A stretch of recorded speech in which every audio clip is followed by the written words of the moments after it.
Oke, kita masuk ke soal yang terakhir nih. Jadi soal yang keempat, judulnya tumbukan balok peluru. Nah, kelihatannya judulnya gampang ya, padahal nggak, ini soal yang susah sebenarnya. Nah, nggak susah sih ya, lama lah ngerjainnya, panjang. Jadi siap-siaplah berkonsentrasi. Oke, kita punya peluru masnya 10 gram. Yang ini nih, ditembakkan ke arah sebuah balok 2 kilo yang diam dalam permukaan kasar. Jadi ini kasar nih ya, ditandain. Dan dia punya koefisien gesek sekian nih, US dan UK. Setelah menembus balok, jadi habis nabrak balok, nembus, peluru kemudian bersarang pada balok. Peluru menuju balok lain. Bermassa 1 kilo yang ini. Balok kedua diam digantung tali. Peluru kemudian bersarang pada balok. Jadi menyatu dengan balok ya istilahnya. Lalu berayun nih. Ini kan dihubungkan dengan tali, jadi dia berayun sampai ke ketinggian 30 cm dari keadaan awalnya. Terus jika balok yang pertama, yang ini, bergeser sejauh 15 cm, cari kecepatan awal peluru. Wah, panjang nih jadi ceritanya. Intinya sih ada dua kejadian sih ya. Pertama adalah ini dan peluru nembus balok satu, lalu peluru bersarang di balok dua. Ada dua tumbukan tuh.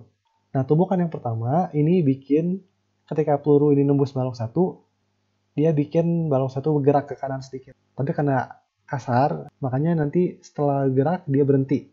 Ya, jadi balok yang pertama gerak terus berhenti jauh 15 cm dari keadaan awalnya.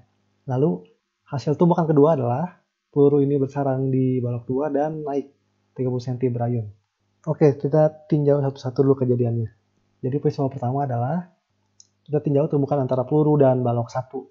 Ini dulu nih ya. Kita satu-satu dulu karena cukup panjang nih. Berarti kan awalnya gini ya. Ketika mau nabrak, kecepatan pelurunya kita ambil VP lah gitu misalnya.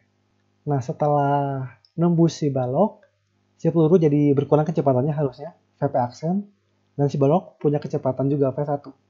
Jadi dia akan gerak, tapi karena ada gesekan, akan berhenti pada jarak D. Kira-kira seperti itu. Oke, jadi di sini kita bisa pakai kawan momentum ya. Karena ini bisa tumbukan, tapi ada gesekan. Boleh nggak tuh jadi ada gesekan kita pakai kekalahan momentum? Oke, jadi gesekan memang gaya luar ya, gaya eksternal. Karena sistem kita di sini peluru sama balok. Tapi ada pembenaran. Kenapa kita boleh pakai kekalahan momentum? Karena gini, tumbukan yang terjadi antara si balok dengan si peluru sangat amat cepat. Cepat banget sehingga gesekan nggak sempat mengubah momentumnya dia. Jadi kira-kira gitu. Dengan argumen tersebut, kita sah nih, kita aman menggunakan kekalahan momentum. Oke, kekalahan momentumnya itu nanti jadinya gini. Sebelum menembus berarti cuma peluru yang gerak, berarti momentumnya cuma dari peluru ya, MP VP. Misalnya masa pelurunya kita simbolkan MP.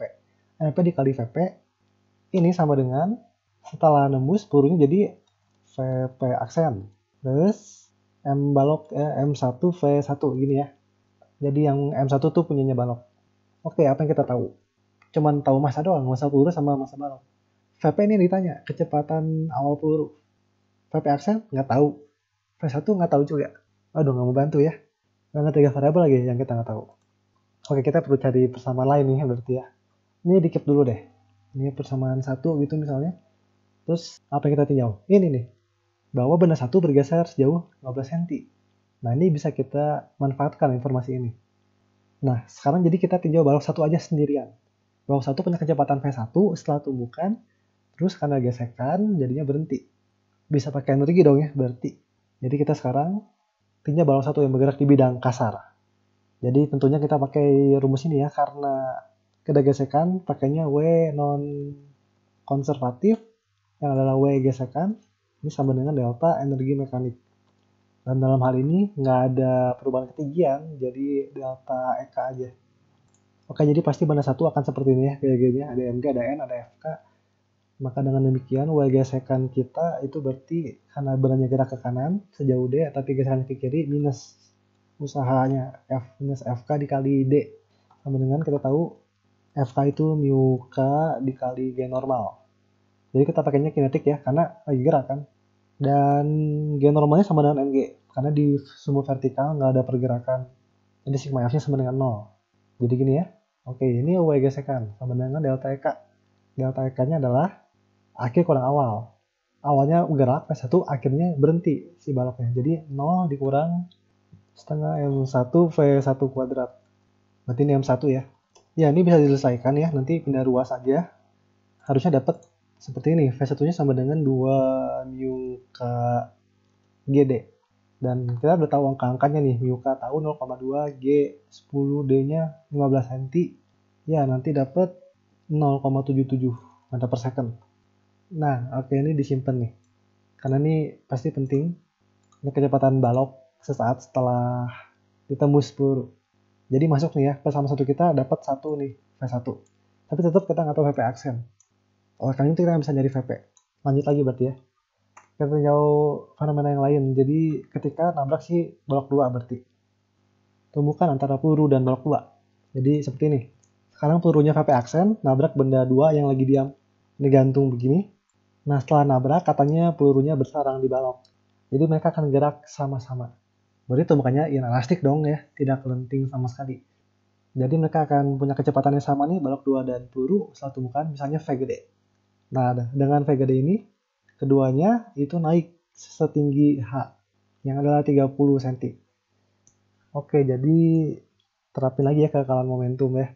Kekekalan momentum ketika si ini nabrak si benda 2. Oke, berarti M peluru awalnya M peluru VP aksen, karena benda 2 diam, terus setelah tumbukan mereka jadi satu. Mereka gerak bareng-bareng, jadi disatukan MP plus M2 dikali V gede. Kecepatan keduanya V gede. Nah sebenarnya ada gaya luar, ada tegangan tali, sama ada gaya berat. Tapi itu arah vertikal sumbu Y, sedangkan tumpukan kita di horizontal X. Jadi tetap sah kekekalan momentum kita ini. Oke, terus ini membantu nggak ya persamaannya? VP aksen kita nggak tahu, V gede nggak tahu. Cuma tahu masa doang. Ya, nggak tahu juga jadi. Belum bisa nyari apa-apa, kita simpen dulu persamaan 2. Tapi V gede bisa dicari sebenarnya. Jadi apa? Informasi bahwa sistem ini naik setinggi H. Jadi nanti setelah punya kecepatan V gede, berarti ada energi kinetik tuh, dia akan naik. Berarti berubah jadi energi potensial kan. Nah, kita pakai kekayaan energi nih, bisa di sini. Jadi tinjau balok peluru yang naik setinggi H. Kita bisa pakai kekayaan energi mekanik. Karena cuma ada gaya gravitasi aja di sini. Dan itu konservatif. Oke, jadi EM-nya kekal. Dan itu sama dengan begini ya, berarti di dasar ini nih, ketika baru aja ditumbuk, dia punya energi mekanik, yaitu energi kinetik plus energi potensial. Energi kinetiknya adalah setengah, akan jadi satu ya bendanya, kita gabungin. MP plus M2 V gede kuadrat. Terus EP-nya kita pilih aja ya, kita pilih di sini Y-nya sama dengan 0 deh, biar gampang. 0. Nah, karena nyampe sini, berhenti dong. Dia berayun sampai berhenti di sini. Berarti kebalik, sekarang EK-nya 0 di sini, dan dia punya energi potensial. MP plus M2 GH. Oke, ini jadinya nanti kecoret nih ya, MP plus M2-nya kecoret kedua ruas ini. Kita akan dapat V gedenya akar 2GH. Nah, dapat nih nanti nih. Udah tahu kan? G-nya tahu dan hanya tahu naik berapa? 30 cm. Ya, jadi nanti kita akan peroleh V gedenya 2,45 meter per second. Nah, ini penting banget dong hasil ini karena apa? Dari V gede dapat VP aksen. Gitu kan ya. Jadi dari persamaan 2 kita bisa peroleh VP aksen. Karena udah tahu nih semuanya. VP aksen dapat ini nanti kalau dihitung dapatnya 247,45 meter per second. Nah, ini hasil penting juga. Karena apa? Ini akan dipakai di persamaan 1. Ya. Jadi VP aksen kita bukan jawaban kita. Karena yang ditanyakan kecepatan awal awal banget. Jadi yang ini nih, pakai persamaan 1, kita udah tahu semua nih. V1 udah tahu, yang ini VP aksen udah tahu yang ini. Udah dapat dong VP-nya. Ya, jadi dari persamaan 1 dapat deh VP. VP-nya berarti 401,45 meter per second. Setelah dihitung dapatnya segini. Ya, jadi ini hasil akhir kita. Akhirnya dapat tuh ya, kecepatan awal peluru sebelum semuanya terjadi. Jadi di sini kita tinjau fenomena satu persatu secara kronologis, terus di akhir kita mundur ulang.